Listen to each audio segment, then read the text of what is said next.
What's up, ladies and gentlemen, and welcome back to the Big Fight Field channel. It is Saturday morning, November 6th, 2021. Welcome back to the Big Fight Field channel where we speak the truth, we be honest, we don't BS the audience here, and we give out takes. When we talk about football, we give out takes on the Miami Dolphins. I hope all of you are having a good Saturday morning. We are officially one day away until game day as, excuse me,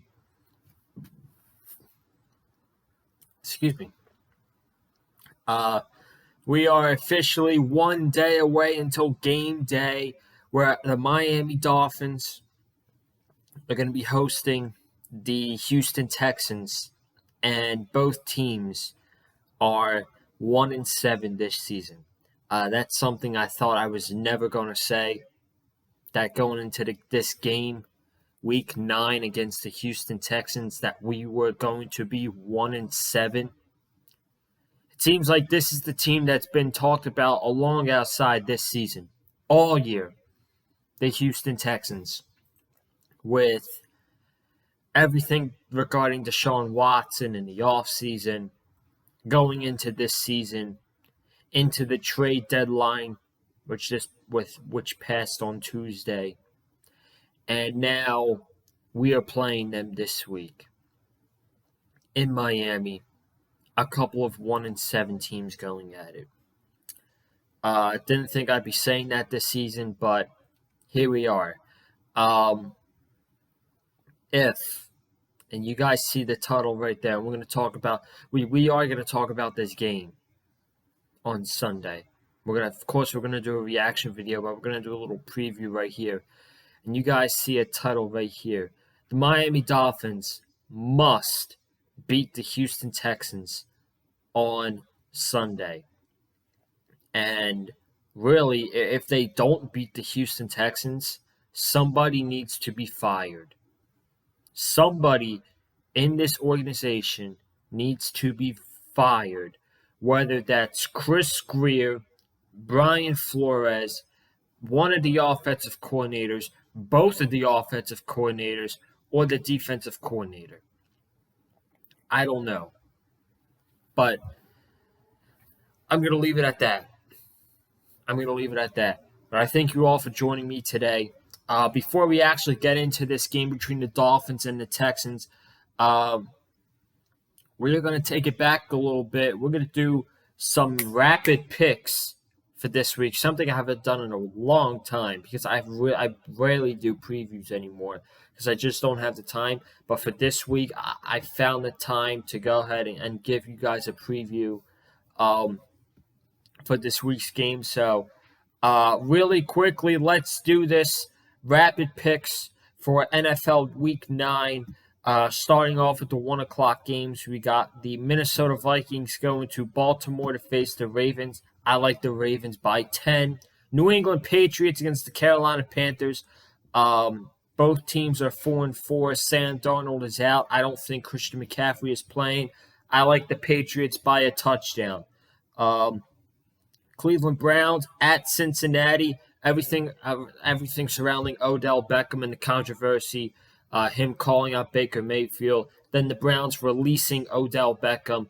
The Browns are sliding down really, really fast, and I think Cincinnati is going to get back on track this week. I like Cincinnati by a touchdown. The Denver Broncos going to Dallas to face Dak Prescott and the Dallas Cowboys. I think Dallas has a great offensive game. I think they're going to have an explosive game on offense, and I think they're going to go to 7-1. I like the Cowboys by 13 at home. The Buffalo Bills going to Jacksonville to face the Jacksonville Jaguars. No explanation for this one. I like the Bills by at least 3 touchdowns. The Atlanta Falcons against the New Orleans Saints, who's either going to have Trevor Siemian or Taysom Hill under center. I don't know who it's going to be, but regardless, that defense is very, very underrated. And therefore, I like the Saints by a touchdown at home. The Las Vegas Raiders going to the Giants, MetLife Stadium. They've had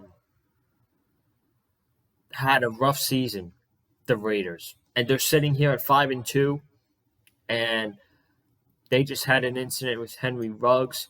I don't know how that's going to affect them this week, but this is one of my 2 upset picks of the week. Give me the Giants over the Las Vegas Raiders at home in New York by 3 on a game-winning field goal by Graham Gano. The other upset I have, the Los Angeles Chargers against the Philadelphia Eagles. The Los Angeles Chargers are coming off a home loss to the New England Patriots.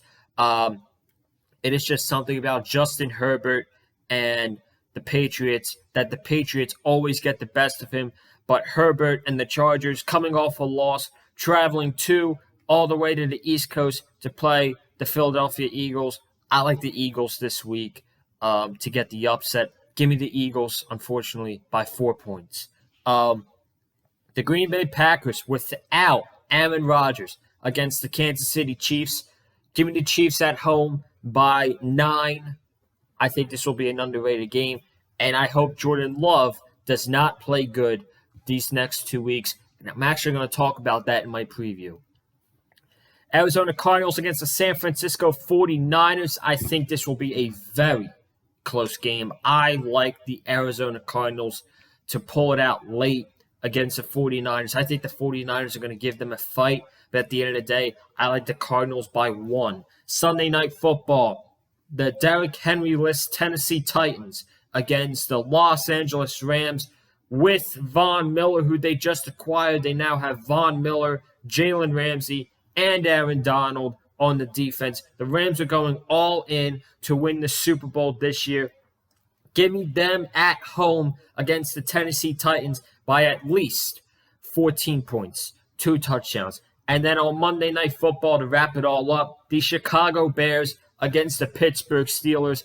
Give me the Steelers by 8. So those are your rapid Week 9 NFL predictions. And let's get into the game between the Houston Texans and my Miami Dolphins. So, like I said, you guys see it in the title. This is a must-win game for the Miami Dolphins. I know we're not in the playoffs. I know we're not officially eliminated, but you can basically eliminate us from the playoffs. You can also eliminate the Houston Texans from the playoffs as well with their record. But this does not mean that this is not an important game. Because this is an important game. Do you know why, ladies and gentlemen? Do you know why? Because Brian Flores is playing for his job this week. These next 9 games, starting tomorrow, and who knows how the offseason is going to go, but for these next 9 games, Tua Tagovailoa is fighting for his job as the quarterback for the Miami Dolphins going into next season. He is literally fighting for his job starting tomorrow. There's no way that we can let the Houston Texans go into Miami and beat us. They're not even trying to win games this season. I'm just telling you all straight up right now. Texans fans, I'm not taking a shot on you. Nothing personal with the Houston Texans fan base. Nothing at all. But your team is not trying to win this season.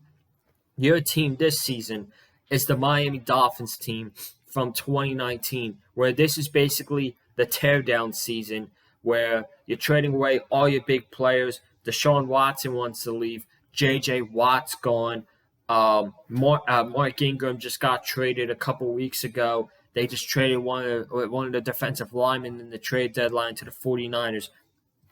The Houston Texans are not trying to win right now. They're not. They're really not trying to win, and we are, even at a 1-7 record, just to get at least 6-3 in these last 9 games, if not 7-2. 7-2.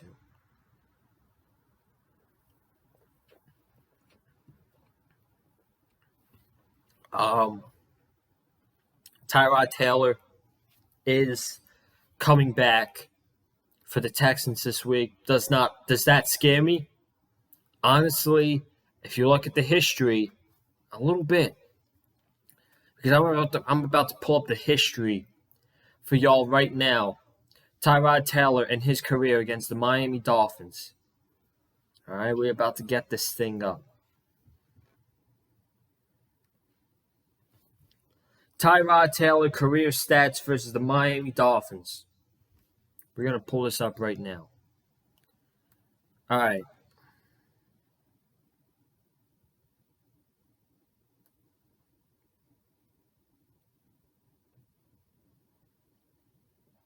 All right, folks. You know what Tyrod Taylor's career stats against the Miami Dolphins are? He's 7-0, 10 touchdowns, and 0 interceptions. Now, things could change for him. He might be a little bit rusty coming off the hamstring injury. And you know what? He probably will be. But career stats are career stats. And in his career as an NFL quarterback, when he's played for the Buffalo Bills mostly, he's also played for the Cleveland Browns, the Broncos. I think he's played for the Broncos before. Tyrod Taylor has owned the Miami Dolphins. He's owned the Miami Dolphins in his career. And, you know, we're letting these teams that we should beat us. Jacksonville Jaguars beat us in London. Atlanta Falcons beat us. So you cannot take these Texans lightly because this is our competition. Unfortunately, as a fan, saying that the Houston Texans is our competition, it's just the facts, ladies and gentlemen. So we need to do everything we can to stop Tyrod Taylor. If it's getting pressure, picking him off on defense, not letting him be able to run by getting pressure and making him make throws that he doesn't want to make him feel uncomfortable. We're gonna have to do that. We're gonna have to do that because I'm telling you, he's my biggest concern going into this game on Sunday. I kind of wish Davis Mills was playing. If Davis Mills was playing for the Houston Texans, I would feel much more confident. I would honestly be much more calm and much more confident going into this game against the Texans, but I can't. And they have Brandon Cooks, who's a Pro Bowl receiver. They also have Danny Amendola, Chris Conley. Not bad. Not bad. So I'm hoping our defense is able to play like they did last week against the Buffalo Bills in the first half. Because if they do, then we should be good. I think. I think we should be good against against this Texans offense on Sunday. Again, the main thing about all of this with the Texans offense against the Dolphins defense is stopping Tyrod Taylor. Can't have him have a game like he did against the Jacksonville Jaguars on opening day. And if that's the case, we're in trouble. All right, we're in trouble if Tyrod Taylor is doing that to us a Sunday afternoon.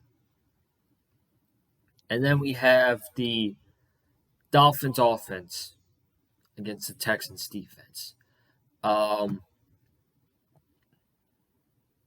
Listen, bottom of the barrel defense for the Houston Texans against bottom of the barrel offense for the Miami Dolphins. This offense, it's just, it's brutal.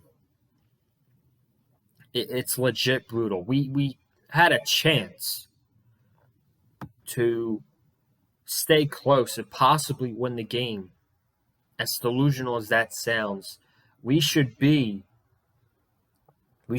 beaten the Jacksonville Jaguars. We should have beaten the Falcons, and possibly we could have beaten the Bills. If Sanders makes that field goal, I was fully confident too. I was fully confident that we were getting a touchdown before halftime, and we screw it up. We can't even align correctly. That's how bad this offense is. We could have potentially been up 13-3 at halftime last week against the Bills, and it was the offense that killed us.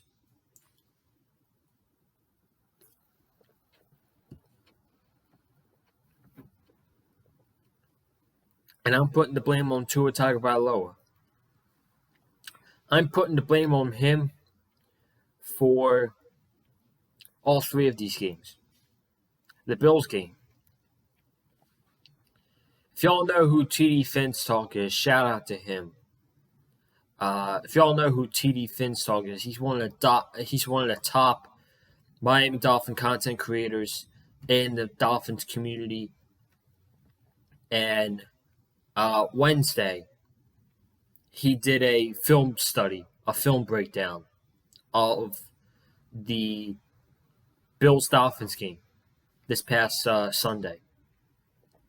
And he's showing the offensive plays, and he's showing Tua just missing wide open guys, staring at wide open guys. You got Devontae Parker waving his hands. You got Matt Collins waving his hands. You got Gesicki wide open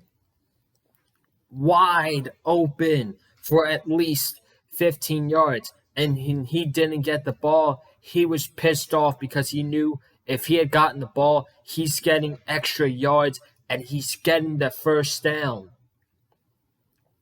This guy would either get sacked, dump it off to the running back, or just run. And I said this on, Tuesday?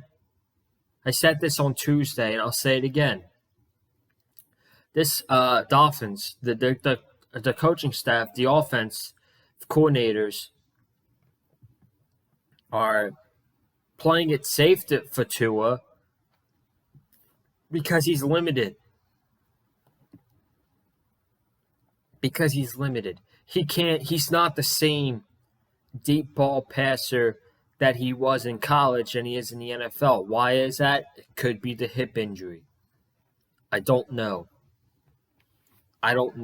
But he can't throw a ball more than 20 yards. It's legit mind-boggling when you watch games or you watch film breakdowns and you see how open our receivers are and Tua does not get the ball from him.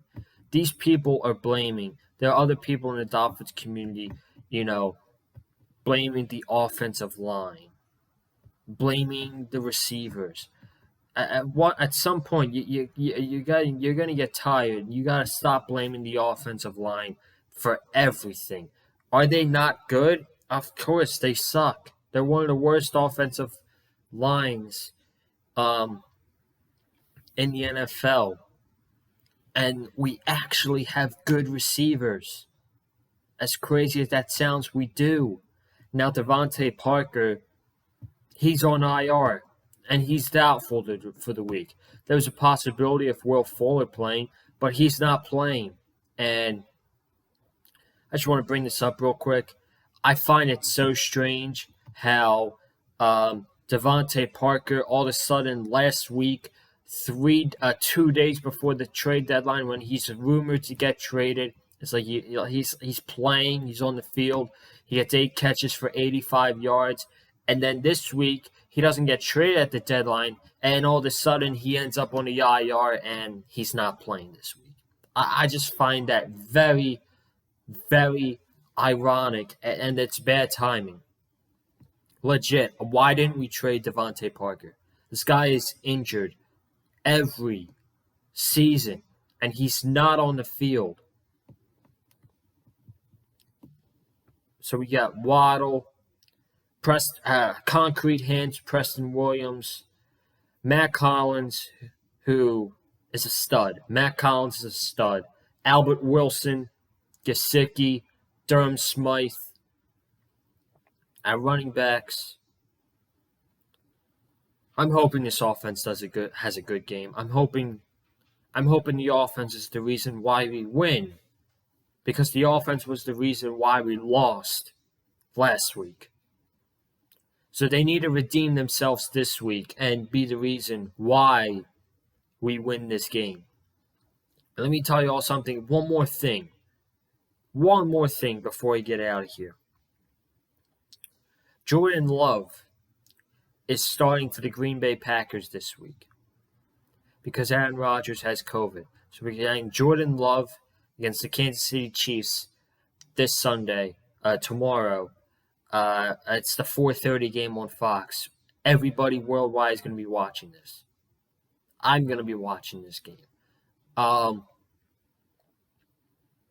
hope Jordan Love does not play good these next 2 weeks. And here's why. Because out of the 2020 class, you have 5 main quarterbacks who are starting in the NFL right now. Joe Burrow, Justin Herbert, Tua Tagovailoa, Jalen Hurts, and for the next 2 weeks, Jordan Love. And so far, Jordan Love has he's not played a single snap in the NFL. And out of the 4 quarterbacks, not counting Jordan Love, Tua Tagovailoa is the worst quarterback out of all of them. Jalen Hurts is better, and Joe Burrow and Justin Herbert are miles better than Tua Tagovailoa. And it's just it's the truth. I wish that wasn't the truth, but at the end of the day, it is. You don't want Jordan Love going out there throwing dots to Devontae Adams, scrambling around the field, doing whatever he wants, and he's playing 2 garbage defenses the next 2 weeks with the Kansas City Chiefs and the Seattle Seahawks. And you don't want the controversy of if Jordan Love goes out there and he balls out, has great stats, and he gets maybe both wins for the Packers, if not bare minimum, he splits.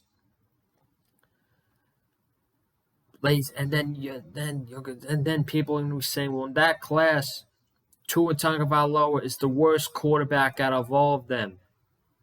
You don't want that, because going into the draft, he was talked about as one of the best quarterback out of that draft and the most NFL ready out of that draft. And you don't want the controversy that Tua Tagovailoa is the worst quarterback of the 2020 draft. So I honestly hope for the next 2 weeks Jordan Love does not play good. So I'm going to get out of here. Thank you all for watching. We really need this win on Sunday, man. I don't care if we're 1-7. I don't care if we're out of the playoffs. These are big games. These next 9 weeks, big games. Flores is playing for his job this week. Tua Tagovailoa is playing for his spot as starting quarterback of the Dolphins, and that starts tomorrow.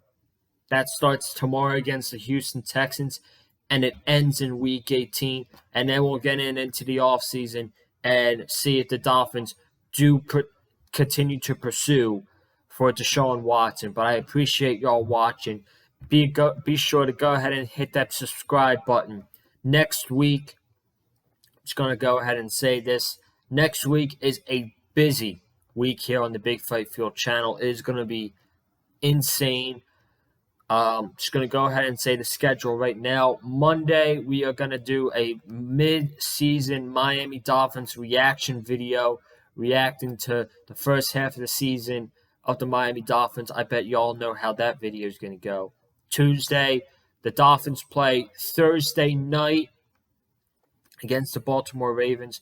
So Tuesday is a preview of the Ravens-Dolphins game. Wednesday, AEW Dynamite review with Wesley Williams and Cameron Johnson. Also, not just the AEW Dynamite review, but AEW Full Gear predictions, as there's a pay-per-view next week. So in one video, you're going to get the Dynamite review and predictions for Full Gear. Thursday night is the reaction video to the Baltimore Ravens, Miami Dolphins Thursday night football game.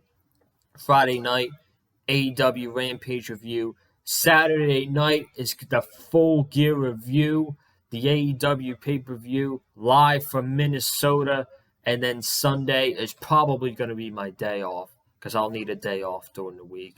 But that's going to be a stacked schedule next week. Y'all better go ahead and hit that subscribe button if you haven't already. Leave a comment down below. If you're a Dolphins fan, if you're a Texans fan, who's winning the game this week, and tell me why. Y'all better go ahead and hit that like button as well. Hit the like button if you have not already. Follow me on Twitter and Instagram at Colin_Joseph. Be sure to go ahead and do that. And we'll see you tomorrow for the reaction of the Houston Texans Miami Dolphins game. Fingers crossed. Fingers crossed that I come on here Sunday and we talk about a Dolphins victory. Because I have not done a post-game reaction video this season after the Dolphins won. It's always been after the Miami Dolphins lost. So hopefully that changes on Sunday. Y'all have a good day. Have a good weekend as well. I will see you tomorrow. Have a good one. Stay classy and fins up. See you tomorrow.